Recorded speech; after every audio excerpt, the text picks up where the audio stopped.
አሁን በቃ ኢየሱስ ጌታ እንደሆነ ሕይወት እንደሆነ ገባኝ። መጨረሻ ቀን ላይ ጥቅምት ጥር 12 ይሁን እንደዚህ አካባቢ ላይ መሰለኝ ያን ጊዜ ቁጭ አለና እንዴት ነው መንፈሳዊ ነገር አለ። አሁን ኢየሱስ ገብቶኛል። አሁን ኢየሱስ ገብቶኛል። ከዚህ በኋላ ለኢየሱስ ነው። ከኢየሱስ ውጭ ሌላ ምንም የማቀል ነገር የለም። ግን እኔን የለወጠኝ ምንድን ነው ብለህ ስትል የተነገረኝ ኢየሱስ ነው። ያ ኢየሱስ እኔን ቀየረኝ። ያ ኢየሱስ እኔን ለወጠኝ። ያ ኢየሱስ በቃ ወደምፈልገው ወደ ጥማቴ መጣልኝ። ገባ? ጨለማ ውስጥ ሆኜ የማላቀውን ኢየሱስ ነው ወደዚህ መጣውና ብርሃንን እንግዲህ አንተ አስብ። ያመጣኝን መንገድ ተሐድሶ የሚባለው ነገር ዝም ብሎ የምናየው አይደለም። ለውጥ ነው፣ ሕይወት ነው፣ አቋም ነው የሚጠይቀው። ተሐድሶ ማለት ከኢየሱስ ጋራ ወይም ከእግዚአብሔር ጋራ እጅ ለእጅ የምንያያዝበት ነገር ነው።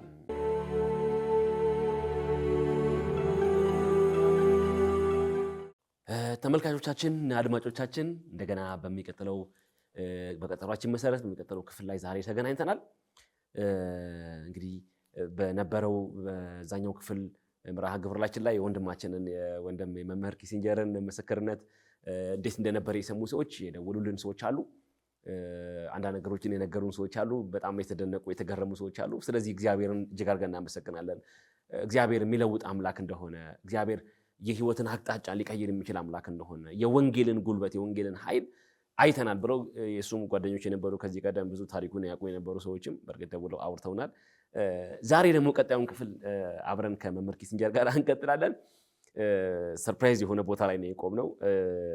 እንዴት ከዚህ ሁሉ ነገር ወጥቶ ደግሞ ወደ መንፈሳዊ ዓለም ለመምጣት እግዚአብሔር አምላክ በልቡ ያስቀመጠውን ነገር ጀምሮልን ነው ባለፈው ሳምንት የቆምነው።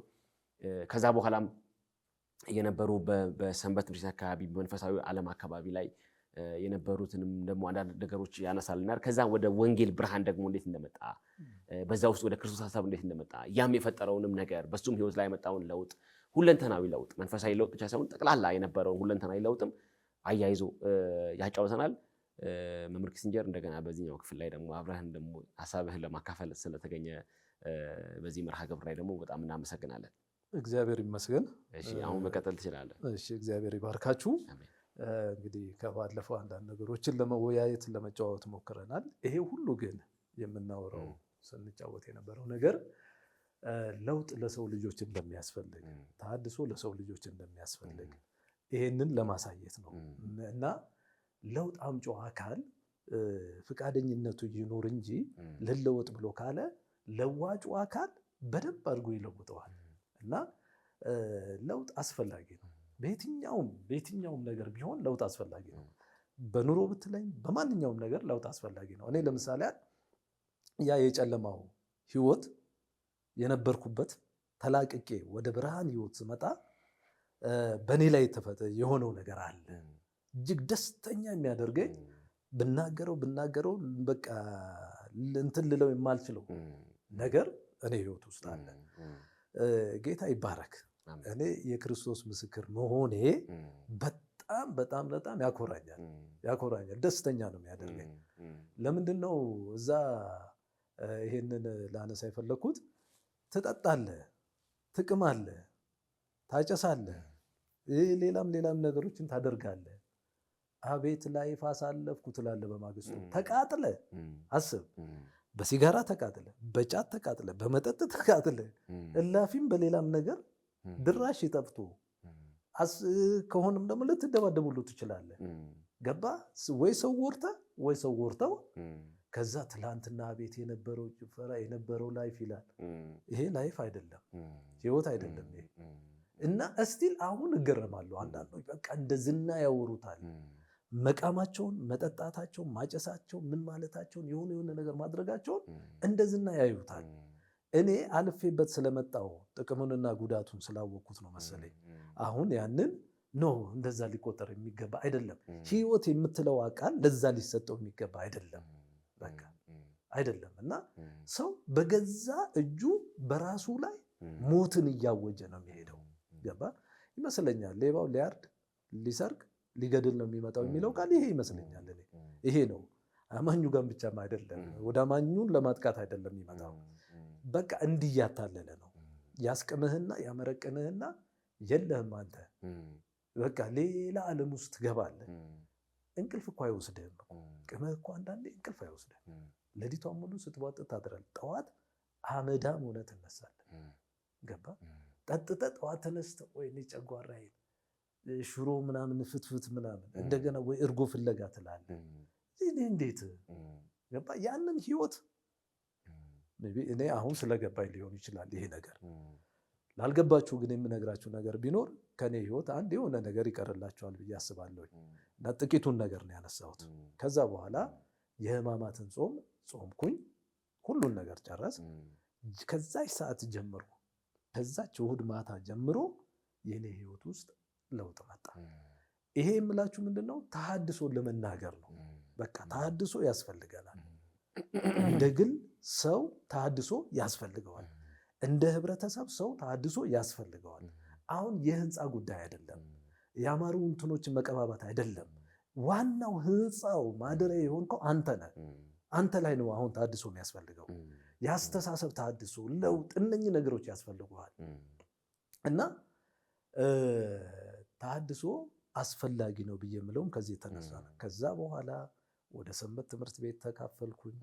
በቃ ሙሉ ለሙሉ ያው ኦርቶዶክስነቱ እንደተጠበቀ ሆኖ በቤተ ክርስቲያን አካባቢ እንደው ክብረ በዓል ሲከበር ለመጫወት ለመጨፈር ምናምን ለምናምን እንሄድ ይሆናል እንጂ ብዙም እንትን አይደለም። ግን በጣም የሚደንቅ ነገር ሳልነግርህ የነበረው ምንድነው? ጽድቅ እጠማለሁ። እኔ አባቴ በህይወት እያለ ብዙ ጊዜ ላይ ጾማለሁ እንደዚህ ምናምን ስንል ቆይ ጊዜያችሁ ገና ነው እናንተ ምናምን ይለን ነበር። ምንድነው? ከሌላ ነገር አይደለም ይከብዳችኋል አይነት ነገር ነው። እና ከዛ በኋላ ጽድቅን ግን ሁልጊዜ እናፍቃለሁ። ውስጤ የሆነ የሚጠማው ነገር አለ። እንዲህ መንፈሳዊ ሰዎች ሳይ ደስ ይለኛል። ግን እርምጃ መሄድ አልችልም ነበር እንጂ በተደጋጋሚ እኮ በእንደዛ አይነት ህይወት ውስጥ ሆነን እኮ መጽሐፍ ቅዱስ የነጠቅናቸው ያባረርናቸው ድንጋይ የወረወርንባቸውና ቤታቸውን የመታንባቸው ሰዎች እኮ ብዙ ጊዜ ነግረውናል። እኛ ቤት መጽሐፍ ቅዱስ ነበረ። ከሚገርም ነገር እና ያ መጽሐፍ ቅዱስ ከትራስ ያለፈ ነገር አልነበረ፣ ግን አክብሮቱ እንዳለ ነው። እና አንዳንዴ እንደው የሆነ ነገር ሲሆን ብቻ ከፈት እናደርጋለን፣ ግን ጥቅሱ ምኑን አናውቅም። እና ግን ያ ጥማቱ አለ ሲነገረን፣ ግን አልተቀበልንም። ይሄ እውነት ውስጥ አልገባውም፣ ወደዚህ ነገር ውስጥ አልመጣውም።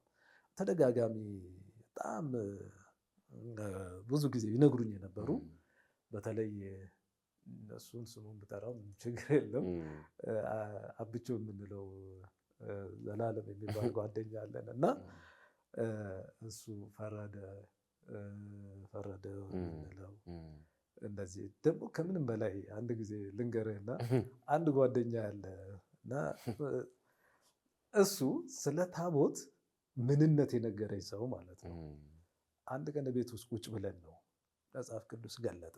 ሰንበት ተማሪ ነበር ከአንተ በዛ ሰዓት? አይ ይሄኛው የታቦቱን ስሰማ አይደለም።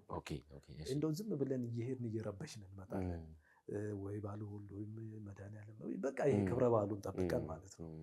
ከዛ መጣና አንድ ቀን ቤት እሱ ድቁናን ትምህርት የሚማር ነበር መድኃኒዓለም እና ይሄዳል፣ ማታ ማታ ሁል ጊዜ ይሄዳል እና እንትን ይላል እና አንድ ቀን ገለጠና ና ቆይ አለኝ። እሺ ያልኩት ቁጭ አለ ቤትና አምጣው መጽሐፉን አለኝ። ሰጠሁት። ገለጠና ታቦት እኮ እንጨት ነው ያለ። አሿፊም ነገር ነው ያስቃል ልጁ። ከዛ እንጨት ነው። እንዴት ሆኖ ነው እንጨት ነው የምትለው? እንጨት ነው ምናምን። እስቲ እሺ ምናምን አውጣና ያሳይ። እንጨት ነው። እንጨት አይደለም ብዬ እንጨት መሆኑን ተጽፎ እያነበብኩ እንጨት አይደለም ብዬ ከሱ ጋር ጦርነት ከፈቱ። በቃ ልንጋደልና እሱ ይስቅብኛል፣ በኔ ይስቃል። እና እሱ በእውቀትም በመንፈሳዊ እውቀት ከኛ የተሻለ ነገር አለው እና አረሰውም እሱ እና ይህንንም ይነግሩኝ ነበረ። ወደ መንፈሳዊ ቤት እንድገባ የተለያዩ ነገሮችን ቁጭ ብለው ያወሩናል። ግን ጥማቱ ቢኖርም መላቀቁን አልተቻለም። ወደዛ ወስኖ መምጣት አልተቻለም። ጊዜው ሳይሆን ቀርቶ ሊሆን ይችላል ብዬ አስባለሁ። እና እነኚህ ሰዎች እኔን ሲያዩ እንደዚህ እንትን ሲሉ የሚረኩት እርካታ አይደለም። በጣም ደስተኞች ናቸው። ለምንድን ነው? የነበርንበትን ህይወት እናውቀዋለን። ከዛ የመጨረሻ ወደ አክራሪነቱ ገባው። ቤት ውስጥ በቃ ረጅም ሰዓቴ በጸሎት ነው ማሳልፈው። የጸሎት መጽሐፍቶች አሉ፣ ስዕል አለኝ የምተኛበት መኝታ ጋራ በጣም ነው መጸልየው። እንደው እናቴ እግዚአብሔር ይባርካት እና እኔ ጓዳ ገብቼ ጸሎት ሲጀምር አታስገባም ማንንም ቀን እንዳይረብሹኝ መጋረጃዋን ትመልስልኛለች። ከዛ በኋላ እኔ ጸልያለሁ እና እያልን በጣም ሌሊት በቃ ምን አለፋ ከ9 ሰዓት ጀምሮ ማልተኛበት ጊዜ አለ። ብድግ ነው የምለው። ጽድቅን ጥማት አለበት ማለት በጣም የመጽደቅን ውስጥ ላይ ጥማት ነበረ። ማታ ገባሁኝ ወይ እራት ነገር በላለሁኝ። ከዛ እራት ከበላው በኋላ ቀጥታ ወደ ጸሎት ነው የምገባው እና አሉ መጽሐፍት እችኛዋ እህቴ ያልኩ እህቴ አስቀምጣቸው የሄደቻቸው መጽሐፍት አሉ። እነኛን የጸሎት መጽሐፍት ሰበስባለሁ፣ በቃ አመጣለሁ። ከዛ ቁጭ ብዬ ሳነበንብ በስዕሉ ፊት ተንበርክኬ ሻማ ለኩሼ የምጸልይባቸው ጊዜያቶች ነበሩ። ቢያንስ ዘንደላቸው በቃ እንትን እላለሁ። የጽዋ ማህበር ነበረኝ። ከዛ በኋላ ልክ 6 ሰዓት 7 ሰዓት ወይ ተኛለሁ። ከዛ እንደገና 9 ሰዓት እነሳለሁ። ከ9 ሰዓት እስከ 12 ሰዓት ጸልያለሁ። ልክ 12 ሰዓት ሩጫ ነው ወደ ቤተክርስቲያን ሄዳለሁ። ቤተክርስቲያን ሄጄ ኪዳን አድርሼ ምን ብዬ እዛ ጸልዬ ምን ብዬ ደግሞ እመጣለሁ። ከዛ በኋላ ትንሽ ነች ወጣ ብዬ ከልጆች ጋር ብጫወት ከቤት የመውጣት እንትን እየቀዘቀዘ መጣ፣ እየሞተ መጣ። አሁን ውስጥ አዲስ ነገር መጣ እና ያ ጓደኛዬ ደግሞ እንዲያው አገዳ ስራ እንስራ ብሎኝ አገዳ እንሰራለን እና ያን እሱ ጋር ሄዳለሁ እሰራለሁ። ግን ሁልጊዜ ልቤ ጸሎቱ ጋር ነው ያለው፣ ጥማቱ ጋር ነው ያለው። ውስጥ የሚቀጣጠለው ነገር በጣም ትልቅ ነው። እኔ ለምሳሌ ሐዋርያው ጳውሎስ ማን ይሁን ምን ይሁን የቱ ጋር እንዳለ ሳላውቀው፣ ግን ስለ ሐዋርያው ጳውሎስ ከየት እንደሰማሁት አላውቅም፣ ውስጤ ይመላለስ ነበር። ይሄ ሰውዬ ምናምን እላለሁ፣ ይሄ ሰውዬ እላለሁ፣ ይመላለሳል። ከዛ ከጥማት የተነሳ አሁን ሰንበት ትምህርት ቤትም ተሳትፎ አደረኩኝ፣ ተዋወቅኩኝ፣ ምን አልኩኝ። ያው የምትታወቀው እንግዲህ በተደባዳቢነት ነው፣ በረባሽነት ነው። ማንም አያምንህም። ልክ ጳውሎስን እንትን እንዳሉት ሃይማኖታችንን ያሳድድ ነበር። እንደዛ የእህቴ ጓደኞች አሉ እና በተለይ አንዷ የእህቴ ጓደኛ በጣም በቃ ስለምታውቃን ሁለቱ በጣም የኔን ሕይወት ስለሚያውቁ ጠጥቼ ገብቼ ስረብሽ ምን ስል እንደምበጠብጥ ስለሚያውቁ የቅርብ ጓደኞቿ ናቸውና ያዝናሉ። እነሱም ሁሉ ጊዜ ቀረቤታው አለን እና አሁን ስመለስ ደስታቸው ደስታ አልነበረም። እነኚህ በተለየ ሁኔታ ሌሎችም አሉ፣ ማዕት ሰው ደስተኛ ነው። እነኚህ ግን ለየት ይል ነበረ እና ቀጠልኩ። በእንደዚህ አይነት ሁኔታ ስቀጥል ግን አንድ ነገር መርካት አልቻልኩም። አሁን ምንድነው ጽድቅን መስራት እፈልጋለሁ፣ የሆነ ነገር ማድረግ እፈልጋለሁ። ጥማቱ አለ። እነኚህ መቃብር ቤት ያሉ ሰዎችን ማየት ነው፣ እንደዚህ እፈልጋለሁ እና ከዛ በኋላ ባለውበት ሁኔታ መርካት ስላልቻልኩኝ በቃ ያለፈም ነገር አለ ብዬ ስለማስብ ከዛ ገዳም ጠዋት እሮጣለሁ፣ እሄዳለሁ፣ ጸበል እንትን እላለሁ፣ እጠመቃለሁ፣ ምን እላለሁ፣ እመጣለሁ። በቃ ምን አለፋ ስራዬ ጠቅላላ እዚህ ላይ ነው ጊዜ ያሳለፍ ጀመርኩኝ። ከዛ አሁን አንድ ውሳኔ ውስጥ ገባሁኝ። በቃ ከዚህ በኋላ ወደ ገዳም መግባት አለብኝ አልኩኝ፣ መመንኮስ አለብኝ አልኩኝ። ይሄን ለብቻዬ ለራሴ ነው እዛ ጋር ባወራ አሁን እናቴ ነች የምትጨነቀው። እንደዚህ መግባት ፈልጋለሁ በቃ ሄዳለሁ ብዬ ብል በእህቴ ስላየው ነው። አንደኛ እናቴ የምትጨነቀው ያለ አባት ብቻውን ሆና ስላሳደገችን ዙሪያውም በቃ እንትን ስላለችን ሌላ አይነት እንትን ውስጥ ነው የምትከታ። በእህቴ ያየሁት ነገር ስላለ ምን ማድረግ አለብኝ? ዝም ብዬ ለማንም ሳልናገር አድፍጬ ይህንን ውሳኔን ወስኜ ወደ አንዱ ገዳም መሄድ አለብኛል። ማጥናት ጀመርኩኝ። የት ገዳም ልግባ? ሁለተኛ ከቤተሰብ መራቄም አንድ ችግር ሆነብኝ። ያው ከቤት ወጥቼ አላውቅም። እንደው ወጣሁ ካልኩኝ እንደው አንዳንድ ቦታ ለ1 ወር 2 ወር ቆይቼ ብመጣ ነው። እዛችሁ ከተማ ስለምኖር ርቄ አልሄድም እና ከቤተሰብ መለየቱ ሸክም ሆነብኝ እና በጣም ተቸገርኩ። ተክለ ሃይማኖት ገዳም ሄድና ጠዋት ሲሄድ አያለው የስራውን ጉልበት ይፈጃል። በቃ ሲሉ ምን ሲሉ አካባቢው ቀዝቃዛ ነው። ክረምት ጊዜ በጣም እንትን ይላል እና ያንንም አየሁኝና አሁን እኔ ነኝ ችዬ አሁን እዛ ውስጥ ገብቼ ገዳም ውስጥ መኖር የምችለው እላለሁ ያስባለሁ። ከዛ በኋላ እንዲህ እያልኩ እያለ ምን ትዝ አለኝ ቦረዳ ገዳም ቦረዳ ገዳም ስሙን ልስማው እንትን ልበለው እንጂ የት አካባቢ እንደሆነ አላውቅም። አሁን በቃ ቦረዳ ገዳም ከሆነ አጠያይቄ ምን ብዬ ወደ ቦረዳ ገዳም እሄዳለሁ። እኔ ደቡብ ውስጥ መሆኑን አላውቅም። ከዛ በእንደዚህ አይነት ዝግጅት ላይ እያለውኝ ሳወጣ ሳወርድ እያልኩ እያለ ነው እነኝህን አይነት ነገሮችን ሳስብ አንዳንድ ነገሮችን በቃ እያሉ መጡ። አሁን ርቀቱም ተጀምሯል። ነባር ከነበሩት ጓደኞቼ ጋር ትንሽ የመለየቱ ነገር የመራቁ ነገር መጣ። አልፎ አልፎ ነው የምንገናኘው። በፊት አብረን እንደምናድረው አናድርም። አንዳንዶቹም ከዛ ከተማ እየለቀቁ ሄዱ። በዚህ አይነት ሁኔታዎች ተፈጠሩ። ሲፈጠሩ እኔ እዛ ገባው። በቃ ሰንበት ትምህርት ቤት መመላለስ ምን ማለት ጀመርኩኝ። ይሄኛውንም ሀሳብ በጣም አድርጌ አስባለሁ፣ የገዳሙን ጉዳይ። በዚህ አይነት ሁኔታ ውስጥ እያለው ነው አንድ ቀን ትዝ ይለኛል፣ ቤተክርስቲያን አስቀድሰን ጨርሰን ሄደን ከአንድ ጓደኛዬ ጋር ነው ጨርሰን ቤት ደርሰን ከሰዓት በኋላ መጣን፣ ቤተክርስቲያን መጣንና የዛን ቀን የተሰበከው ስብከት ቅዳሴ መሀል ላይ የተሰበከው የተነበበው ንባብ ዮሐንስ 5 ነው። ያ መጻጉዕ የሚባለው ሰው የእሱ ታሪክ ነው። እና ከጓደኛዬ ጋር እዛ ቤተክርስቲያን ሄደን ቁጭ ብለን በረንዳው ላይ እስቲ የጠዋቱን ስብከት አውጥተን እንይ ተባባልን። ያንን አወጣን፣ አየን። እዛ ላይ ስናወራ ቆየን። ምንም ግን የምናውቀው ነገር የለንም። እና እኔ ውስጤ የበለጠ እየተንቀሳቀሰ መጣ። ይሄ ነገር ምናምን አልኩኝ። አክራሪነቱም አለ። አሁን በእንዲህ አይነት ሁኔታ አሁን እዚህ ጋር ጊዜም ስለሚወስድብን ሌላ ጊዜ ላይ የምናወጣው ነገር ይኖራል። እና ከዛ በኋላ ነገሮች እንደዚህ እየሰፉ እየበዙ ምናምን መጣ። ማየት፣ የተለያዩ ሰዎች ጋር መነጋገር፣ መጫወት ምናምን መጣ።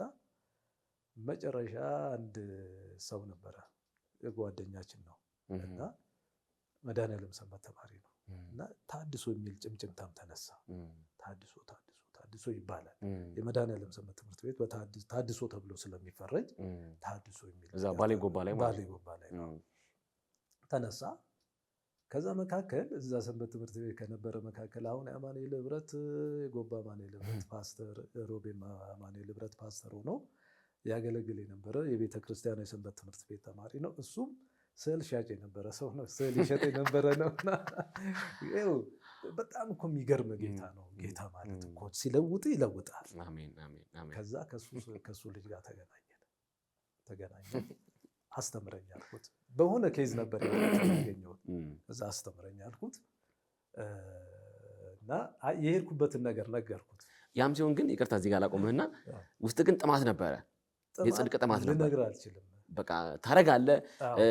በጣም ቅዳሴው ላይ አትቀርም፣ ሰዓታቱ ላይ ማህሌቱ ላይ ሁሉ አትቀርም፣ ጠዋትም ማታም ጸሎት ላይ ነህ። ግን ያም ሆኖ ግን ውስጥ ጽድቅ እንዳገኘ እርግጠኛነት የለውም። በቃ ጥማት እየጨመረ ነው የሚሄደው። ሰባቱንም አጽዋማት እጾማለሁ። ጽጌ ጾምን እጾማለሁ እስከ 12 ሰዓት። አንድ ጓደኛዬም አለና አብረን እንጾማለን፣ አንቀርም። መቼም ይሄንን ሕያው እግዚአብሔር ስለሚያውቅ ለዛ ነው የምናገረው። ገባ?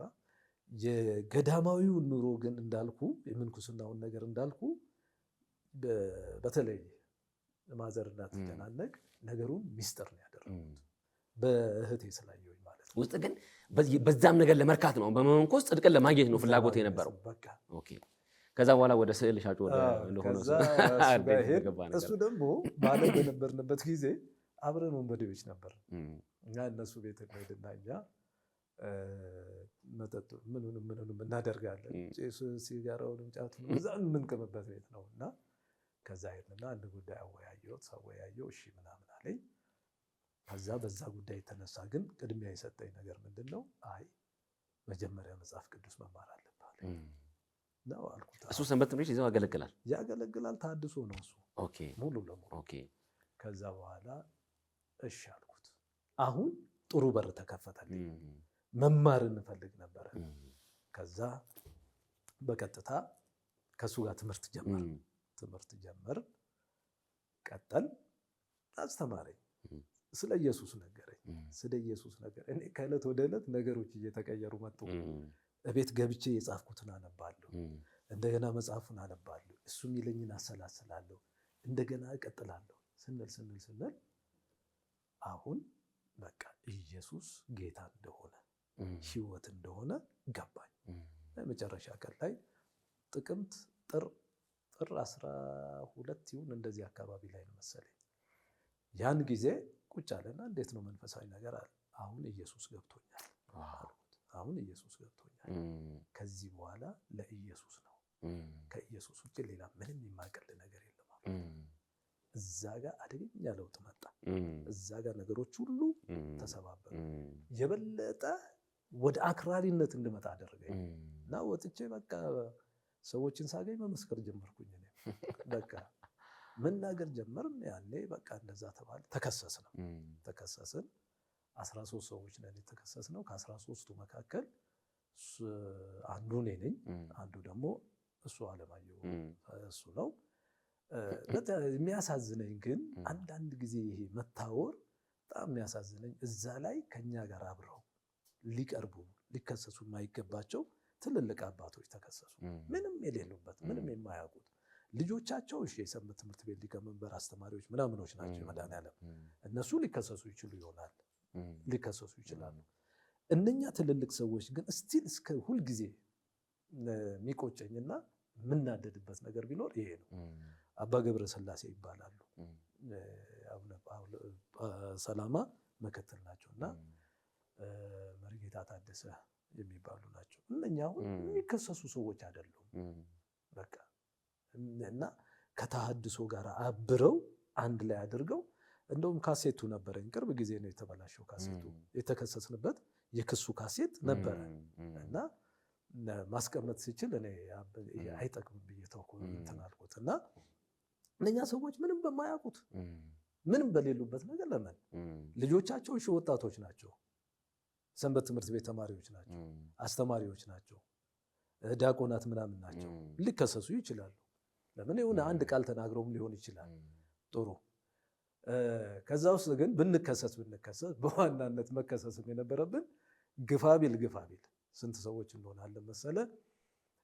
1 2 4 5 6 ሰዎች ላይከሰሱ ይችላሉ። 7ታችን ግን ብንከሰስም እንችላለን። እየተናገርን ያለ ነው ኢየሱስን። በቃ ኢየሱስን እየነገርን ነው። አንተ ወዲ በራለ በቃ ጌታ ነው። በቃ አሁን ከዚህ በኋላ ማንም ይምጣ ማንም ወደ ኋላ የማልልበት ደረጃ ላይ ደረስኩ። የምፈልገውን መንፈሳዊ ጥማት ማገኘውኝ። እኛም ሰንበት ትምህርት ቤት የመጀመሪያ አንድ ዲያቆን ወርቁ ይባላል፣ አሁን በሕይወት የለምና ያው ታውቀዋለህ ብዬ አስባለሁ።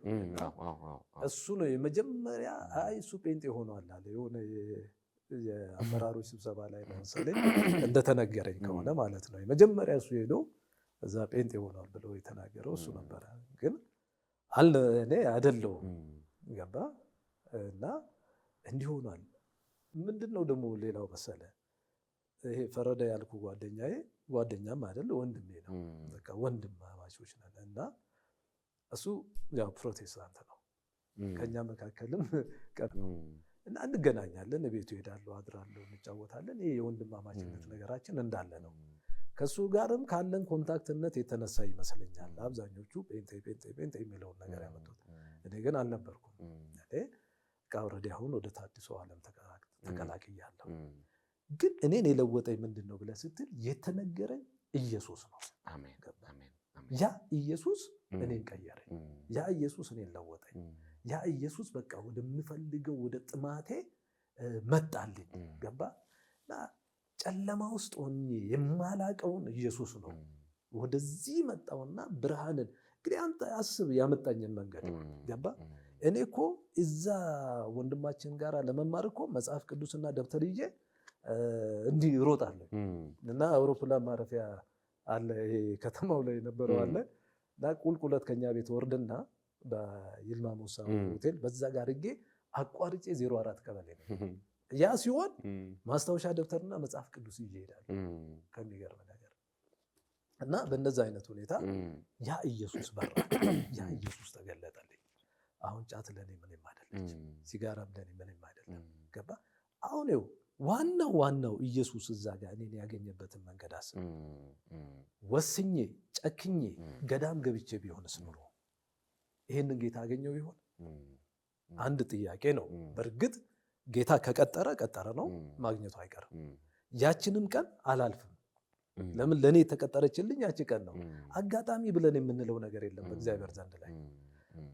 ከሁለተኛ ነገር አስብ፣ በዛ ዓለም ውስጥ ሆኜ ቢሆንስ ኑሮ ምንድን ነው የሚዕጣ ፈንታዬ? ብዙዎች የምንወዳቸው ጓደኞቻችን ካጠገባችን ህይወታቸው አልፏል፣ የሉም። ይህን ብርሃን ሳያዩ ነው ያለፉት። አንዳንዶቹ ስለዚህ ብርሃን ተናግረው ይህን ብርሃን ሳይገናኙት ነው ህይወታቸው ያለፈው። አንዳንዶቹም ያሉበትን ህይወት ስታይ ጥሩ ያልሆነ ህይወት ውስጥ ነው ያሉት። ገባ? ወደዚህ ብርሃን እንዲመጡ የሁል ጊዜ ናፍቆቴ ነው፣ ጥማቴ ነው። ለምንድነው? ያንን ህይወት አይቼዋለሁ፣ ያንን ህይወት ተመልክቼዋለሁ። ወደዚህኛውም ስትመጣ፣ ወደ ቤተ ክርስቲያንም ስትመጣ ልታገኘው የሚገባው ጥማት በስራ አይደለም፣ በእምነት ነው። ገባ? ብቻ ኢየሱስ መጥቶ ያገኘ በመንገድ ላይ። ሐዋርያው ጳውሎስ እኮ ለጥፋት ነው ሄደው፣ ለጥፋት እየሄደ ባለበት መንገድ ላይ ነው ጌታ ያገኘው። ይሄን ሰውዬ አገኘውና ለወጠው። በሐዋርያው ጳውሎስ ህይወት ውስጥ ራሱ ተሐድሶ ነው የተካሄደው። ካስተዋል ነው ከተመለከት ነው ለውጥ ነው የተካሄደው። ስለዚህ እዛ ጋር ወዲያውኑ በእኔ ላይ አዲስ ለውጥ መጣ። ይሄ ለውጥ በእርግጥ ብዙዎችን አስደንግጧል፣ ብዙዎችን አስኮርፏል። ብዙዎችም ፊት ለፊት ባይጠሉኝም እየወደዱኝ የሚጠሉኝም ነበሩ። በቤተሰቤ ዘንድ ምንድነው ነፃነቱ አለ እኛ ጋር። አንተ እንዲህ ነህ እንደዚህ የሚባል ነገር የለም። ደስ የሚል ነገር አላገለሉኝም። እግዚአብሔር ይባርካቸው። ስደት ነበር ወይ? ይህንን እውነት ከገባ በኋላ በሰፈር በአካባቢ በሰንበት ትምህርት ቤት የነበረው ይህንን እውነት በመግለጡ ሂደት ላይ ከመከሰሳችሁን ባሻገር ኢየሱስን ብለሃልና ትላንትና በነበረ ህይወት ላይ ምንም የማይሉ ሰዎች ትላንትና በመጠጡ ውስጥ ትላንትና ጤናማ ባልሆነ ህይወት ውስጥ ስታልፍ በነበረ ሰዓት ላይ ጎበዝ ነህ፣ አንበሳ ነህ፣ ጀግና ነህ የሚሉ ሰዎች ደግሞ በዚህኛው መንገድ ስመጣ እንዴት ነው የነበረው አቀባበል በማህበረሰቡ በዛው አካባቢ ላይ የነበረው ነገር እንዴት ነው? ማለት ኢየሱስን ከማግኘትና ደግሞ ከዛ ኢየሱስን ደግሞ ከማግኘት በፊት የነበረውን ልዩነት እስቲ እንደው ጥቂት ነገር በተለይም ብዬ ነው። እኔ እውነት ለመናገር ከሆነ ያው ፊት ለፊት ባይቃወሙም የሚቃወሙ ነገሮች ይኖራሉ። አንድ እናት ብቻ ናቸው ዛሬ በህይወት የሉም እና በኋላ እኔን ያገኘው እሳት እሳቸው ቤት ውስጥ ዘልቆ ሊገባ እና በጣም መወዳቸው እናት ናቸው። ሰፈራችንም ውስጥ የተከበሩ እናት ናቸው እና በጣም ይበሳጫሉ። ለምን? እዛ ቤተክርስቲያን ሁልጊዜ ባገኙኝ ደስተኛ ናቸው እና ቤተሰብ ያህል የምንቀራረበው እና እኚህ እናት ይቃወሙኝ ነበረ። በተረፈ ግን ሌላ ማንም እንዲሆነ እንደዛ ሆነ ብሎ ያለኝ የለም። የአካባቢም ሰው እንግዲህ አላቅም። ሌላው ምንድነው ያለየላቸው ያላወቁት ግን እኔ ታድሶ ልሁን ጴንጤ ልሁን አላወቁት እና ያው በጴንጤ ትፈረጃለህ። በተረፈ እንደዚህ ሆነ እንደዛ አለ።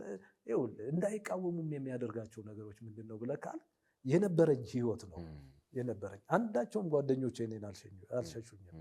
አንዳቸውም እንትን አላሉ። ኢቭን እንኳን አሁን እንኳን እንገናኛለን።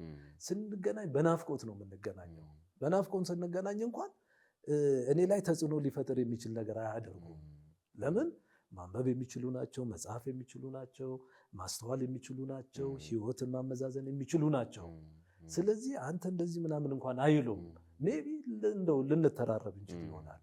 አንተ እንደው ፓስተር ምናምን ባለማወቅ ነው እንደዚህ ልንባባል እንችላለን። ይሄ ቤተሰባዊነትን የሚያሳይ ነው አሉ። አሁንም እንደ ፓስተር ምናምን ብሎ የሚሉ አሉ። ግን ከጥላቻ አይደለም። ለምን? የሚያስገድዳቸው እንዳይጠሉ የሚያደርጋቸው በእኔ ህይወት ውስጥ የሆነው ነገር ያውቁታል። እኛ እኮ ስንደባደብ እኮ ሰው ጠርተን እኮ በሰንሰለት እኮ የምንገርፍ ሰዎች ነበር። እኔም ማረሳው አሁን ነው ይሄንን ላንሳውና አንድ ጊዜ አንዷን ይቅርታ ጠይቄያለሁ። በእርግጥ እንደው ለሌላ ሰው በሚሆን መንገድ ላይ ሄጄ ነውና ትምህርቷን አቋርጣለች። ያኔ አቋረጠች። በቃ ምንድነው ከዛ ሰው ጋር በነበራት ግንኙነት ላይ ያልተገባ ነገር በመፈጸሟ እዛ ተናደድኩኝና ይዤ እንደ ነገ ተነገ ወዲያ ፈተና ነው ፋይናል ፈርስት ሴሚስተር እንዴት እንደዚህ አይነት ስራ ይሰራል ብዬ ተናድጄ በቃ እዚህ ተጎና ውስጥ እንዲዘግዝቄ ነው ከተሽ ብዬ ተናግሬ ሄድኩኝ። ልጅቱም እውነት መስሏት በዛው አቋረጠች ትምህርቷን። ከዛ በኋላ ይሄ እውነት ከገባኝ በኋላ ግን ሄጄ ያለችበት ቦታ ላይ ሄጄ ይቅርታ ጠይቄያታለሁ። በቃ ያን ጊዜ ላደረኩት ነገር ይቅርታ አድርጊልኝ ብያታለሁ። አንዲት ልጅ ነበረች፣ እሷም ለሌላ ሰው በሚል መንገድ ነው እና በሰንሰለት በጣም ገረፍኳት፣ መተዋት ምናል በቃ እንትን አለ። አንድ ቀን አግኝቼ ደግሞ እሷን ይቅርታ ጠይቃለሁ እያስባለሁ። እግዚአብሔር የተባረከ ይሁን። ኢየሱስ ለአንተ ማን ነው? ኢየሱስ ለእኔ እንዴት ብዬ ልንገርህ? ኢየሱስ ለእኔ ሁለንተናዬ ነው። በቃ ለእኔ ሁለንተናዬ። ኢየሱስን በምን ትገልጠዋለህ? በቃ በምንም አትገልጠውም። አንዳንድ ጊዜ ዝም ብዬ አየዋየውና አንተ የተባረክ ነህ ብዬ የሚሄድባቸው ጊዜያቶች አሉ። ስለዚህ ኢየሱስ በቃ ልዩ ነው። እሱ ከማንም ጋር አታወዳድረውም፣ ከማንም ጋር አታነጻጽረውም፣ ከማንም ጋር እንዲና እንደዛ ብለህ የምትለው አይደለም። እሱ ልዩ ነው ኢየሱስ። ገባ? አንተ ይኸው ቅረበው እንዴ! ለአንተ ከሱ በላይ የሚራራል ማን አለ? አንተን የሚታደግ ማን አለ? በቃ እሱ እኮ አቅፎ የሚይዝ ነው፣ በህይወት የሚያኖር ነው። ገባ? እዛ ውስጥ ለጨለማው ገዢ ነበር እኮ ገዢ ተገዢዎች ነበር። እንደው ሳልነግርህ እዚህ ላይ ቀረው እንጂ እኔ አንዳንድ የጨለማው ገዢ አገልጋይ የነበሩ ማቃቸው ሰዎች አሉ። አብሬያቸው ጫት መቀማቸው አሉ። የሸከና ሁሴን ተከታዮች የነበሩ አሉ። ከነኚህ ጋራ አንዳንዱ በቃ ይሄ መናፍስቱ ዓለም የሚያደርጋቸው ነገር ልነግርህ አልችልም። አብሬም እሱም አሁን የእውነት ብርሃን ተመስክሮለታል እንትን ብሏል። ግን እንትን አለ እሱም ከዚህ ዓለም በሞት ተለየ። የሚገርም ነገር አብረን ቁጭ ብለን እንደዚህ እየቃምን እየጠጣን እያጨስን ሰንደል ገዝተው እንደዚህ ቁጭ አድርጎ ቁጭ ብሎ ከመንፈስ ጋር ያወራል። ይሄ እኔ ምስክር ነኝ፣ ያየሁትን ነገር ገባ። እኔን እንደውም አንድ ቀን ደብተር ያዛለኝ። እሺ አልኩት። ከዛ ሄደን 16 ገጽ ደብተር ገዛን። አሁን ትጽፋለህ አለኝ። ከዛ እሺ አልኩት። ሰንደል ግዛና አለኝ። ገዛው መጣሁ። ሲጋራ እናጨሳለን። ይኸው መንፈስ አሰራል። ጫት ገዛን። ቁጭ አልንና ብቻ ዝም ብዬ አየዋለሁ። ለእኔ ሁሉም ነገር ምንም አይደለም። ገባ? ከዛ ዝም ብዬ ያዳመጥኩት ያወራልሃል። ሰንደሏ ተያይዛለች፣ ሻማ በርታለች። ከዛ የሆነ ነገር የለም። ከዛ እኔ እጽፋለሁ። ይሄንን ጻፍ እንደውም እሱ ደብተር እሱ ይውሰደው፣ እኔ ቀድጄ ልጣለው አላውቅም። ከዛ ከእንደነኛ አይነት ሰዎች ጋር አንድ ቀን ደግሞ የሸከና ሁሴን እምነት ተከታይ ነው ሰው እና እብደት እኮ ማለት እኮ አይምሮውን ስታጣ እኮ ምን እንደምታደርግ አታውቀውም። ከዛ ጠራኝ መጣ እና ተገናኘን። ጫት ያኔ አቃራ ይሁን ዙርባ የሚባል ነገር አለ። እሱ ገዝተን ገባን። አንድ ሆቴል ግሮሰሪ ነገር ነው። እንደዚህ ገባን። አልጋ ያዝ ብለን ያንን ጫት መቃም። እንደ ዛሬ 8 ሰዓት የጀመርን ሰዎች ሌሊቱን አድረን፣ እሱም ከመናፍስቱ ዓለም ጋር የሚያወራ እንደ ዛሬ አድረን እንደ ነገ ጠዋት ተነስተን የሆነች ትንሽ ምግብ ነገር ቀምሰን ወዛኑ ሰዓት ላይ ጀምረን ከዛ ከጎባ ተነስተን ሮቤ ሄደን ከሮቤ ተነስተን ጋሰራ ሄደን እንድቹ እየቃም ሌላ ምንም ነገር ሳንበላ ከዛ እንደገና ተመልሰን ሮቤ እንደዛው ጫት ገዝተን ቀን ስንቅም ትናንት ስንቅም ዛሬ ስንቅም እንደገና በማግስቱ በሶስተኛው ቀን ላይ ማታ ስንቅም ልክ 6 ሰዓት ይሁን 7 ሰዓት ላይ እኔ ወደኩኝ። በቃ አቃተኝ፣ ደከመኝ። ምግብ አትበላም፣ ጫት ላይ ብቻ ነው የምታሳልፍ። ሲጋራ አለ በዛ ላይ አስብ፣ የሚጫጫ ሰው ነገር አለ በዛ ላይ አስብ። በቃ የመጨረሻ 6 ሰዓት ነው 7 ሰዓት እኔ በቃኝ አቃተኝ አልኩት። ይሄን ያህል ነው እንግዲህ አይምሮ ሲታወር። ገባ? ለዚህ ነው ታድሶ የሚያስፈልግ። ገባ? ታድሶን አሁን ከድርጅት ጋር አትውሰደው። ተሐድሶን ከቤተ ክርስቲያኗ ጋር አትውሰደው። ተሐድሶ መጀመሪያ በአንተ ህይወት ውስጥ ነው የሚሆነው። በእኔ ህይወት ውስጥ ምንድን ነው የሆነው ብለህ ካልከኝ ተሐድሶ ነው የሆነው፣ ለውጥ ነው የሆነው። ገባ? ይሄ ኢየሱስ መጣና አገኘኝ። ይሄ ኢየሱስ ባለውበት ነገር ላይ ደረሰልኝ። ከዛ በኋላ ሙሉ ለሙሉ ቀየረኝ። ዱለኝነቱ ቀረ። እንደውም ቅርብ ጊዜ አንድ ሰው አነሳና ያቺ ኬንዶ ለመሆኑ አለች እንዴ አሉ። እሷ ተቀብራለች አልኳቸው። እሷ ተቀብራለች ብዬ አልኳቸው። እና ኢየሱስ ብርሃን ነው፣ እንደተናገረው እንደ ቃሉ ነው። ኢየሱስ ህይወት ነው። ልንገር፣ በዚህ የሚቃወም ካለ እስከ መጨረሻው መቃወም ይችላል፣ መብቱ ነው። ኢየሱስ ግን ለእኔ ብቻ አይደለም፣ ለዓለም ሁሉ ብርሃን ነው፣ ለዓለም ሁሉ ህይወት ነው። ገባ? የመጣንባቸው መንገዶች እኔ ቆርጬ አቀረብኩ እንጂ በዝርዝር ባቀርብልህ እንዴት ሰው በእንደዚህ አይነት ሁኔታ ውስጥ አልፎ ይኖራሉ ወይ ትላለህ። ገባ? ይኖራሉ ወይ ትላለህ። ግን አይደለም። ኢየሱስ በቃ ምን ትለዋለህ አንተ? ገባ? እኔን አሁን የሚያኖረኝ እኮ የሚመራኝ እንደፈለገው በቃ ወዲህ ወዲያ የሚወስደኝ ማን ነው? ኢየሱስ ነው። ይሄ ኢየሱስ ለእኔ የሚያስብልኝ ሀሳብ ማንም ከሚያስበው በላይ ነው። ገባ? ክብሬን እኮ ክብር እንዳገኝ አድርጎኛል እኮ። ለምሳሌ እንዴ አንተ ሜዳ በረንዳ ላይ ያደርንባቸው ጊዜያቶች አለ። ጠጥተን ዝም ብለህ በቃ ራስህን፣ ማንነትህን፣ ክቡርነትህን ያስጥልሃል ያኛው ዓለም። ለምንድን ነው ካልክ በዛኛው ዓለም ያለው ገዢው ነው። ገባ? ገዢው ነው። የጨለማው ገዢ ውስጥ በነበረባችሁበት ጊዜ ይላል ጳውሎስ። ገባ? የጨለማውን ስራ ትሰሩ ነበረ። የጨለማውን ነገር ነው ታደርጉ የነበረው። አሁን ወደ ብርሃን ስትመጡ ግን የብርሃንን ነገር ነው የምታደርጉት አለ። ገባ? ስለዚህ ያ የጨለማው ገዢ ክፉ ነው።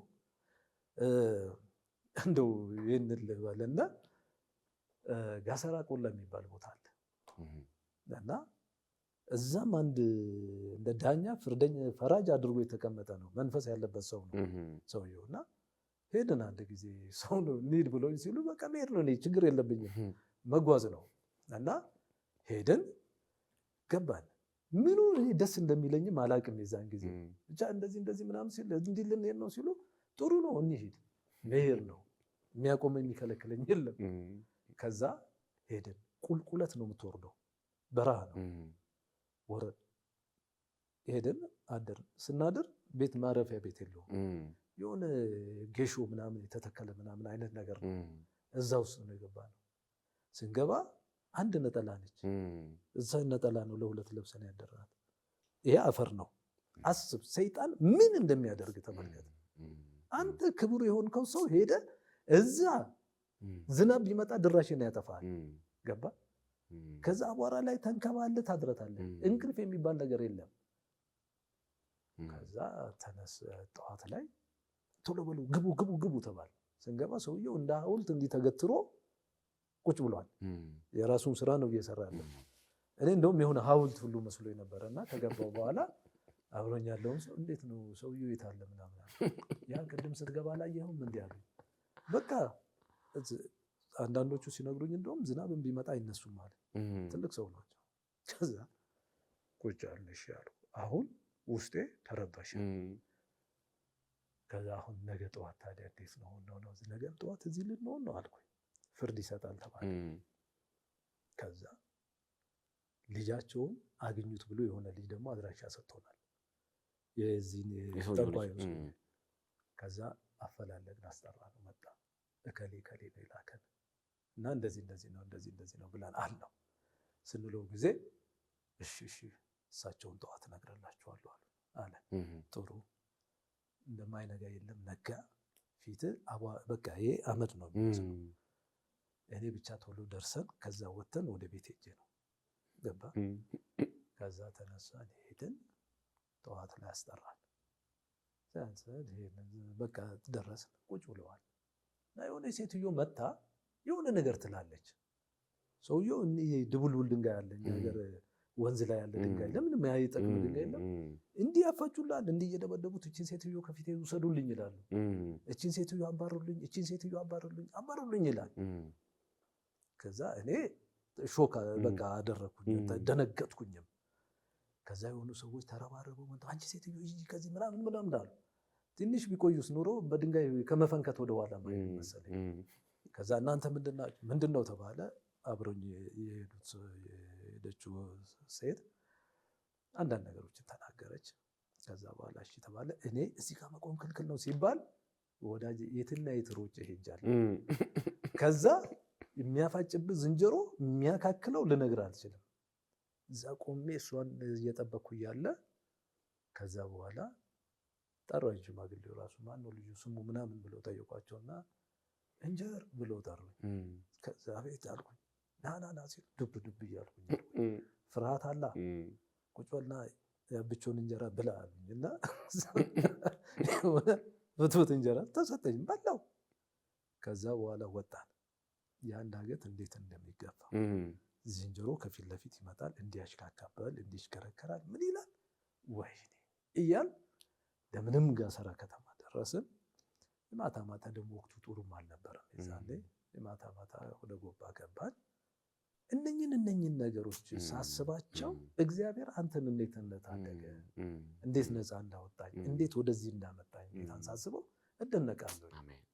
ገባ እነኚህ የህይወቴ እኮ መጥፊያ የሆኑ ነገሮች ናቸው። ገባ አንተ አስበው ሄደ የፈለከን መጠጥ ጠጥተህ ምን ብለህ የምትኖር ሰውዬ እንዴት እግዚአብሔር ጠብቆ በህይወት አኑሮ በጤንነት አኑሮ እዚህ ድረስ እንዴት አደረሰ? ዛሬ የእሱ አገልጋይ እንዴት አደረገ ስትል በቃ ይሄ የኢየሱስ አሰራር ነው። ገባ ስለዚህ ተሐድሶ አስፈላጊ ነው። ይሄ ነገረ ተሐድሶ የተጀመረው ልክ ነው። ገባ የሚጀምረው ተሐድሶ ከግለሰብ ህይወት ነው። ከግለሰብ ህይወት ይጀምርና ያንን ነገርን አራግፎ ይጥልልሃል። ከዛ በኋላ ግን ስትመለስ የሕያው እግዚአብሔር አገልጋይ ነው የምትሆነው። ገባ አገልጋይ ነው። ድንገት በኋላ ላይ ጣልቃ መንገባበት ነገር ይኖራል። እንሄዳለን። በጣም በእውነት በጣም ለኔ ራሴ እኔ አንድ ታሪኩን ያው በከፊል አውቀዋለሁ ይሄንን ታሪክ እውነት ለመናገር እና ስለምንጫወተው ምናምን የማውቀው ታሪክ ነው አብዛኛው ነገር። ግን ለኔ ራሱ እንደ ተመልካቾች ማለት ነው በጣም እንደ እንግዳ ሆኜ ነው የሰማሁትና እኔ የሚደንቀኝ የጌታ አጠራር ነው ራሱ የኢየሱስ አጠራር በጣም ይገርመኛል። ለምሳሌ በዛ ሰዓት ላይ ሊጠሩ የሚችሉ ጥሩ ጸባይ ያላቸው ጥሩ ባህሪ ያላቸው በማህበረሰቡ በጣም የተከበሩ አይደል ሰላም ሲሉ 3-4 ጊዜ ጎንበስ ብሎ ሰላም የሚሉ ድምጻቸው የማይሰማ ሲራመዱ እግራቸው ኮቴያቸው የማይሰማ እጅግ የተከበሩ ሊባሉ የሚችሉ በመግባራቸው አንቱ የተባሉ ሰው ይመረቃቸው ከተማ ይመረቃቸው ቤተክርስቲያን አባቶች የመረቋቸው የጎረቤት ወላጅ አባት እናት የመረቃቸው ብዙ ሰዎች እርግጠኛ ነኝ ይኖራሉ አንተ ነበርክበት ሰዓት ላይ። ግን እግዚአብሔር ሰውን ሲጠራ እግዚአብሔር ወደ መንግስቱ ሰውን ሲጠራ ከመግባር ያለፈ ከጸባይ ያለፈ ሊጠራ ይችል ይሁን እንዴ እንትና ወደ እግዚአብሔር ቤት ይጠራ ይሁን እንዴ ይድን ይሁን እንዴ ተብሎ ሊባል የማይችል በሰው ሐሳብ ውስጥ በሰው ግምት ውስጥ አለ አይደል በሰው ብያኔ ውስጥ እዚህ ግቡ የማይባሉ ሰዎችን እግዚአብሔር ሲመርጥ እኔ ይገርመኛል። እንደውም የእግዚአብሔር ሐሳብ እንደውም አንዳንዴ ወደዚህ አይነት ሰዎች ነው እንዴ እላለሁ እኔ ራሴ እንደዚህ አይነት ሰዎችን ነው እንዴ እግዚአብሔር የሚፈልገው እላለሁ። ምክንያቱም ሲጠራ የኔ ነው የምትለው ነገር እንዳይኖር አድርጎ ስለሚጠራ አለ አይደል የምታስቆጥረው ነጥብ እንዳይኖር አድርጎ ስለሚጠራ ቅዱስ ጳውሎስን ስንመለከተው አሳዳጅ የነበረ እንደውም ቀዳሚ ሰማዕት እኮ እስጢፋኖስ የገደሉ እኮ የነ እስጢፋኖስን የገዳዮችን ጨርቅ የጠበቀ የነበረ የገዳዮች ቀዳሚ የነበረ አላፊ የነበረ ሰው ነው። ደብዳቤ ይዞ ከሱ ከነ ቀዳሚ ሰማዕት ከነ እስጢፋኖስ ያለፈ ሌሎችን ክርስቲያኖች እኮ ለማሳሰር ህጋዊ ሌጋል የሆነ ወረቀት እኮ ፍለጋ ወደ ሮም ሲሄድ የነበረ ሰው እኮ ነው። ደማስቆ ላይ እግዚአብሔር ያገኘው ጌታ ኢየሱስ ያገኘው በዛ ብርሃን ህይወቱ የተለወጠው ይሄ ሰውና አንዳንድ ጊዜ እግዚአብሔር ከምን አይነት ስፍራ ከምን አይነት ቦታ ከምን አይነት አዶኑ መግለጥ ከማይቻልበት ከጨለማ ስፍራ እንደውም ጨለማ ብቻ አይደለም ድቅድቅ ከሆነ ጨለማ ድቅድቅ ከሆነ ስፍራ እናንተ ታስፈልጉኛላችሁ መዳናችን በቂ ሆኖ ሳለ አለ አይደል ከእግዚአብሔር መንግስት ጋር ከእግዚአብሔር ጋር ሪኮንሳይል ማድረጋችን እርቅ ማድረጋችን በራሱ ከበቂ በላይ ሆኖ ሳለ ይበልጡኑ ደግሞ እሱ እንድናገለግለው ይበልጡኑ በሱ ቤት እንድንቆይ ለሌሎች ምሳሌ እንድንሆን እግዚአብሔር ሲጠራ እኔ አሁን ባንተ ቤት ላይ መመለከተው መምህር ኪሲንጀር የእግዚአብሔርን የጸጋ ጉልበት ነው ማየው። አየ ስር ነቀል የሆነ ለውጥ መጣ በህይወት ላይ አየ ስር ነቀል የሆነ አሁን ላንተ እንዴ ጥሩ ሰው ሆኖ መኖር በቂ ነበር እኮ ማለት ጥሩ ሰው በቃ የተከበረ ሰው የደር ሰብሳቢ የቀበሌ እንትን ምናምን ሆኖ የማህበር ሰብሳቢ ሆነ ጽዋ ማህበር እየመራ ምናምን እንደው ጨዋ ሰው ሆነ ብትኖር እኮ በጣም እኮ በቂ ነው እኮ። ግን ከዛ ያለፈ አጀንዳ አየ ሰማያዊ አጀንዳ አንተን አሸክሞ ዛሬ እልፍ አላፍ ሰዎች እኮ አንተን እየሰሙህ ነው እኮ አሁን በዚህ ሰዓት እኮ አዎ እኔ ምንድነው መሰለ አሁን የምታደምጡ ሰዎች በአጠቃላይ ተመልካቾቻችን ይሄንን እንደዚህ ስንተርክላችሁ ወይም ይሄ ህይወት እንዲህ ነው ተብሎ ሲባል ዝም ብሎ አይደለም። እውነት የሆነ የተደረገ የተፈጸመ በህይወት የተከናወነ ነው። የምትመለከቱ ድንገትን ነው ገብታችሁ የምትመለከቱ እኔን የምታውቁ ሰዎች ደግሞ ይሄን ረስተዋል፣ ይሄንን አላስታወስኩም፣ ይሄንን አላቀረብኩም ብላችሁ ልትሉ የምትችሉት ብዙ ነገር እንዳለ አውቃለሁ። ግን አንድ ነገር የምነግራችሁ ነገር ልንገራችሁ አይደለ? ተሐድሶ የሚባለው ነገር ዝም ብሎ የምናየው አይደለም። ለውጥ ነው፣ ህይወት ነው፣ አቋም ነው የሚጠይቀው። ተሐድሶ ማለት ከኢየሱስ ጋራ ወይም ከእግዚአብሔር ጋራ እጅ ለእጅ የምንያያዝበት ነገር ነው እና እኔ ልብ እንድትሉ የምፈልጋችሁ ራሳችሁን እዩት። አሁን በቃ ራሳችሁን በደንብ አድርጋችሁ እዩት። ግድ የለም ያለፍንባቸው የህይወት መንገዶች በጠቅላላ ትምህርት ሆነው ነው የሚያልፉት። ለነገዎቹ ተተኪዎች ትምህርት ነው የሚሆኑት እና የማይጠቅም ህይወት ውስጥ የኖርንባቸው ነገሮች ጠቅላላ ለሌላው የሆነ መስመር ነው የሚያስይዙት እና እኔም የምመክራችሁ ወይም የምነግራችሁ ነገር ቢኖር እንዲህ ነበረ ከንፈር እንድትመጡ አይደለም። እኔ ብዙ ጊዜ እንዳንታለል የምፈልገው ነገር አለ። ኢየሱስ ለጫትና ለሲጋራ አይደለም የመጣው። አንተን ጫትን ሊያስተው ሲጋራ ሊያስተው አይደል? ጉዳዩ አይደለም እሱ። ገባ? አንተን ህይወት ነው ሊሰጥ የመጣው። ህይወት ነው። ገባ? ህይወት ነው። አንተ ኢየሱስን ህይወት ተቀበልክ ማለት ሲጋራና ጫት አፈርደች ይበላል። የኃጢአት እኮ የውድቀት ውጤቶች ናቸው የምናደርጋቸው ነገሮች። እሱ ከውጤቶቹ ከሚደረጉት ውጤቶች ጋር አይደለም ጉዳዩ። እሱ ጉዳዩ አንተን ከመፈለግ ጋር ነው። ለምንድን ነው ብለህ ካልክ አንተ የሕያው እግዚአብሔር መልክና ምሳሌ ሆነ ተፈጥረ ለእግዚአብሔር ክብር እንድትኖር የተደረክ ሰው ነህ። ገባ? አንተ ምናምን ነኝ እንደዚህ ነኝ ብለህ የምትል ሰው አይደለም። ገባ? እንበል አንዳንድ ጊዜ በገዳማት አካባቢ ያሉትም ነገሮች ብናያቸው ያ እውነታነት ስላለው ነው። እውነታነት ስላለው ነው። ከጽድቅ አኳያ ተብሎ እንደ ጽድቅ ተቆጥሮ የንጽህና ጉድለት እናያለን። የሚኖሩትን አኗኗር እናያለን። ገባ? ለስንት ለሀገርና ለሕዝብ የሚጠቅሙ ሰዎች በምን አይነት ወጥመድ ውስጥ ተጠምደው እንዳሉ እናውቃለን። ሁለተኛ ነገር ላይ ገዳም ውስጥ የምትገባ እኮ ዓለም ይቀርልኛል ብለህ አታስብም፣ አይታስብም። ያቺኑ በዓለም የሸሻትን ነገር ይዛ ትገባለህ ገዳም ውስጥ። በምን ኃይል አስወጣው? አልወጣማ፣ አለ ተቀምጧል። ገባ? የትኛው ኃይል አግኝቶታል? ተሸፋፍኖ ነው የመጣው። ገባ? ስለዚህ ተሐድሶ ሲባል አንዳንድ ሰዎችም አሉ በጣም በሳጫሉ። እንደው ሲጋራውን ቢያቆም ምናምን እንደዚህ መጠጡን ቢያቆም ምናምን አይደለም። ህይወት እንዲያገኝ ነው መምጣት ካለበት። በቃ ሲባል የምንሰማው ነው። እንደው ጴንጤ ቢሆን እኮ ሲጋራውን ያስተዋል። አይተውም አይደለም፣ ይተዋል፣ ጫቱንም ይተዋል። ግን ያ አይደለም፣ እነሱ እንደሚያስቡት አይደለም። ለሲጋራና ለጫትማ ለማስቆም ከተፈለገ ይሄ ምንድነው ማገገም ያለ አይደለ? እዛ ማስገባት ነው። በቃ እዛ ይግባ። 1 ወር 2 ወር 3 ወር ሲቀመጥ ጫቱንም ሲጋራውንም መጠጡንም ትቶት ይወጣል። ለምን? ሰውነቱ የለመደውን ነገር እየተው ሲሄድ ለተወሰነ ጊዜ ያስቸግረዋል። ያው እኛ ጭሰናል እኮ እኔ ሳቆም እኮ ኦልሬዲ ልክ ይሄ መንፈሳዊው ያውም ጌታ ሳይገባኝ ወደዚህ ሳልመጣ ልክ እዛ ጋር ስደርስ ፈራ እግዚአብሔር እኔ ላይ ወደቀ። ኃጢአት ነው እየተው ጫቱንም ምኑንም እዛው ጋር አራገፍኩኝ። ግን የታሰበልኝ ለእኔ ምንድን ነው? ህይወት ነው የታሰበልኝ። እግዚአብሔር ወደ ራሱ መልክና ምሳሌ ወደ ፈጠረኝ ወደዛ ክብር ነው እንደገና እኔ መለሰኝ። እኔ እኮ የእግዚአብሔር መልክና ምሳሌ ማንነት ነው እኮ። ገባ? ሰውን ሲፈጥር በኋላ የምናነሳው ነገር ይኖራል ብዬ አስባለሁ። እና ስለዚህ እኔ ለጫትና ሲጋራ አቆማለሁ ብላችሁ አትምጡ። እግረ መንገዱን ጌታ በዛ ከተጠቀመ ጥሩ ነው። ግን ህይወትን አገኛለሁ ብላችሁ ነው መምጣት ያለባችሁ። ገባችሁ? መጠጥም ሲጋራውም ጫቱም የትኛውም ነገር ማንና ምን እንደሆነ ግልጽ ነው፣ ያውቁታል እነሱም። እንዴት እፋታለሁ? መፋታት ትችላለህ።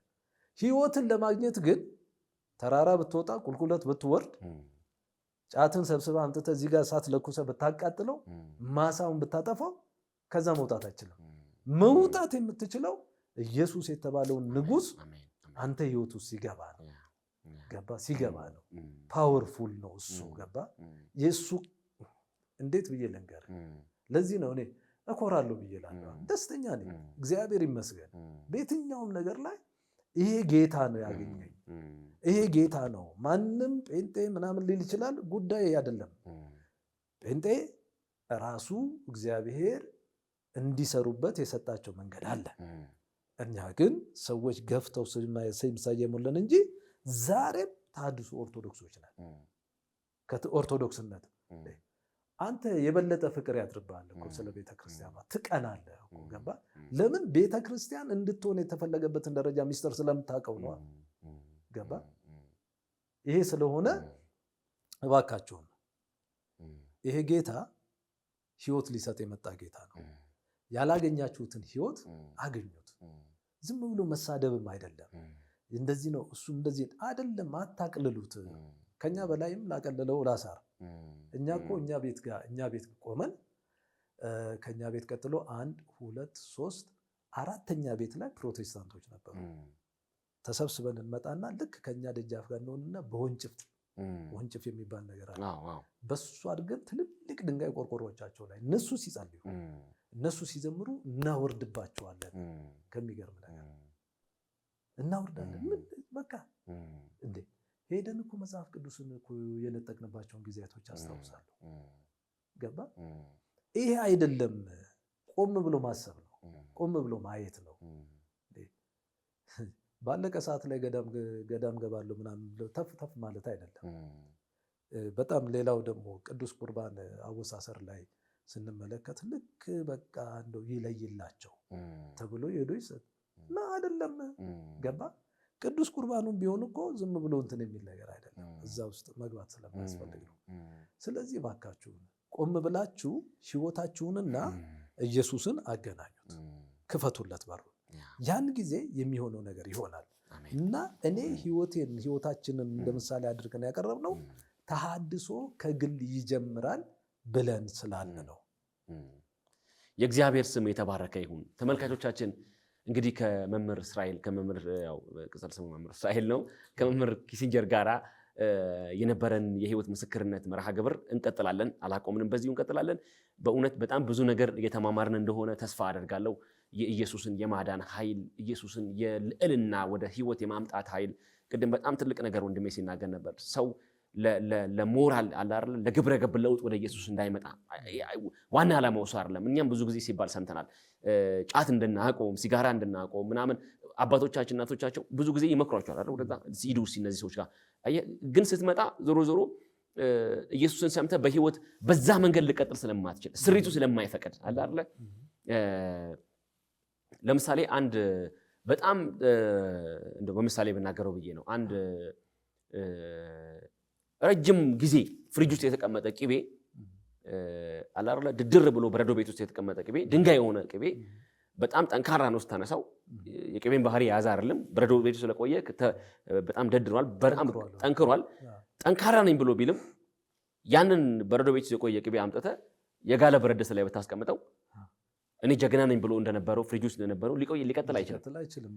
ምን ያደርገዋል? ኦልሬዲ ያ እሳት ያቀልጠዋል። ስለዚህ እንደዛ ነው ኢየሱስም ባህሪያችን ላይ ደድሮ የተቀመጠ፣ ውስጣችን ላይ ደድሮ የተቀመጠ፣ ከእግዚአብሔር ሐሳብ ጋር የተፋታ፣ ከእግዚአብሔር ሐሳብ ጋር የተቃረነ የትኛውም የሞራል ግድፈት፣ የባህሪ ግድፈት፣ የአመለካከት ግድፈት ራሱ በነገራችን ላይ ወደ ኢየሱስ ሰው ሲመጣ ሁለንተናዊ ለውጥ ያመጣ ብለን ስንል በሁለንተና ተክለ ስብዕናው ላይ ነው ለውጥ የሚያመጣው። በባህሪው ላይ ለውጥ ያመጣል፣ በምግባሩ ላይ ለውጥ ያመጣል፣ በህይወት ስርዓቱ ላይ ለውጥ፣ ኢቭን ፍታቴው ራሱ ይለያል። ራሱን የሚያይበት መንገዱ ለጭምር ነው የሚቀየረው አይደል?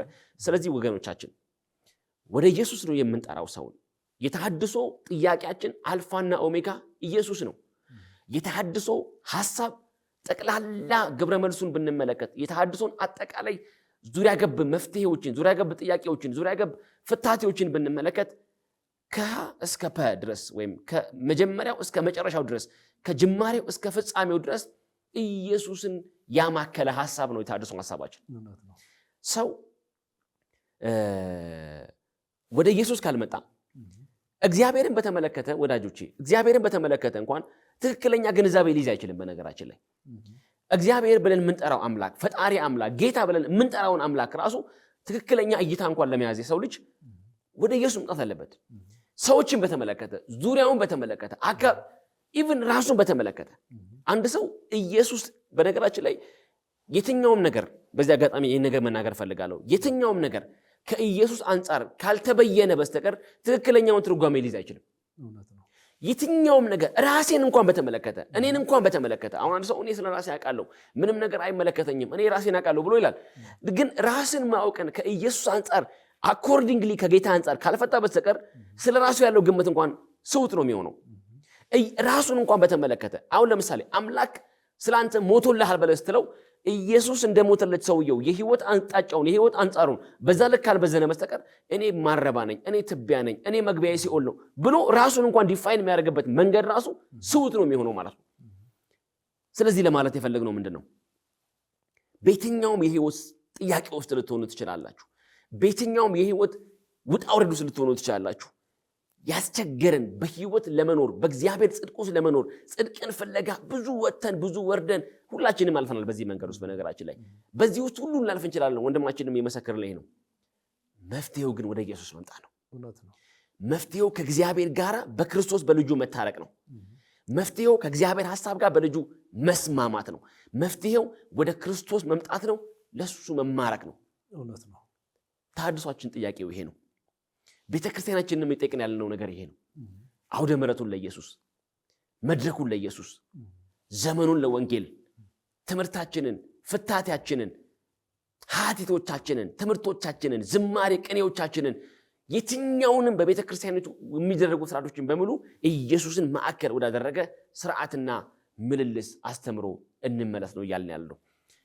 በጣም በዚህ ውስጥ እንግዲህ መምህር እስራኤል ብዙ ሐሳቦችን አንስቷል። ወደ ተሐድሶ ሐሳብ መጣለሁ። እሱ ላይ ከመግባታችን በፊት አሁን አውደ ምሕረቱን ለኢየሱስ በሚለው ነገር ላይ ስንመጣ ምንድነው መሰለ ቤተክርስቲያን ተሐድሶ የሚለው ነገር ላይ ስንመጣ ብዙ የምንገልጣቸው ነገሮች ስላሉ ቤተክርስቲያን አሁንም ቢሆን ቤተክርስቲያን ህንፃውን አይደለም ከህንፃው ጋር አይደለም የክርስቲያኖች መሰባሰቢያ ቦታ እንደሆነ ግልጽ ነው። ስለዚህ ያ አስተዳደሩ ማድረግ ያለበት የመጀመሪያ ሰው ላይ ነው መስራት ያለበት።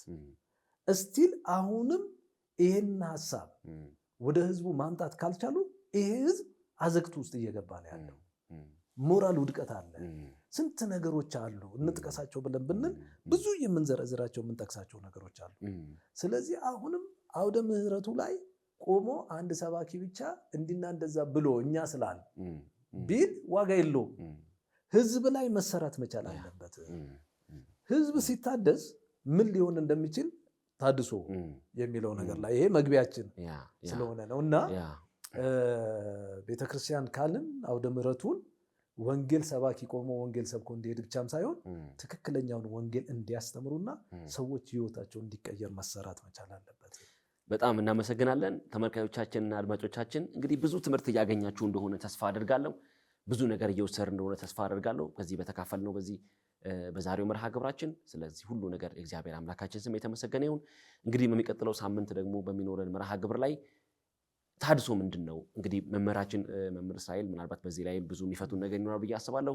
የተሐድሶን ጽንሰ ሐሳብ ከመጽሐፍ ቅዱስ አንጻር እሳቸውን የለወጠውን የዚህን የለውጥ ሐሳብ ደግሞ ከተሐድሶ አንጻር የሚተነትኑበት የሚፈቱበት ሐሳብ የሚሰጡበት ክፍለ ጊዜ ደግሞ ይኖርናል ብዬ አስባለሁ። እስከሚቀጥለው ሳምንት ደግሞ እስከምንገናኝ ድረስ መልካም ቆይታ ይሁንላችሁ። እንግዲህ መልእክታችሁን አሁንም ልክ እንደተለመደው በስልኮቻችን በመደወል በውስጥ መስመርን ሐሳቦቻችሁን በመስጠት ደግሞ አብራችሁ እንድትሆኑ እንደገና በድጋሚ ጥያቄ ማቅረብ እንፈልጋለን። አብራችሁ ስለነበራችሁ በጣም እናመሰግናለን። እግዚአብሔር አምላካችን ስም የተባረከ ይሁን። ሳምንት እስከምንገናኝ ድረስ መልካም ቆይታ ይሁንላችሁ። ተባረኩ።